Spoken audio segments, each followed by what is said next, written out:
40 दिवस मृत्यूशी झुंज देणारा माझा वाघाचा छावा त्या देवाचा बाप आहे. आणि त्याच देवाला जेव्हा औरंगजेबाने कैद केलं होतं ना, महाराष्ट्राच्या इतिहासात एक घडला अध्याय आणि तो प्रत्येक मराठी माणूस आपल्या धर्मासाठी स्वरासाठी दिला शंभू राजाने बलिदान. त्या औरंगजेबाला वाटलं मी त्यांना मृत्यूचा दानव आणि शिवाजीच्या छाव्याला माझ्या समोर औरंगजेबानं केलं. शंभू राजांना कैद म्हटलं गुलाव काय माझे म्हणाले मेलो तरी मग बेहत्तर, पण माझ्या आबांचा शब्द मी नाही तोडणार. त्या छाव्याला दुखवायला चालला होता औरंगजेब. जन्मापासून मोडेन पण वाकणार नाही असा मराठी बना घेऊन आलेले संभाजी महाराज त्या कोल्ह्यासारख्या औरंगापुढे काय नसते.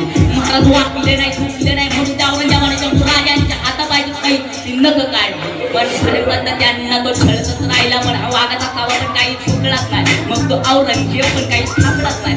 मग तू थाटानं ताणलेले होते शंभू राजे. त्याने शंभू राजांच्या अंगाची काठी आणि त्या सोडलेल्या काठीवर मीठ सोडलं.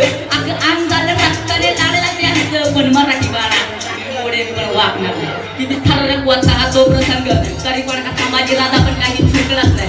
औरंगजेबाला वाटलं आता करावं काय. शेवटच्या बोलत राजांच्या अंगात होती आणि गीत अंगात पाहून मग औरंगजेबाला वाघाचा हवा काय. औरंगजेब आता पूर्णपणे वाघांच्या रक्तात तर सुटत नाही. खरं ज्वालेसारखी तापलेली सलाई राजांच्या डोळ्यात घुसवली आणि काय संशयवाणी चमकणाऱ्या राजांच्या पुढे गाला पण अजूनही सगळं संपलं नव्हतं. गेले तरी लोळे राजांचं देश त्यांचा अजूनही गडगडत होता आणि चित्तम चक्कम म्हणतच होता. हा वाघाचा धावा शेवटच्या पर्यंत झुकला नव्हता. ती तारीख होती 3 मार्च 1689 ठेवा. करत करत निर्दय औरंगजेबाच्या राजांच्या शरीराचं तुकडं केलं.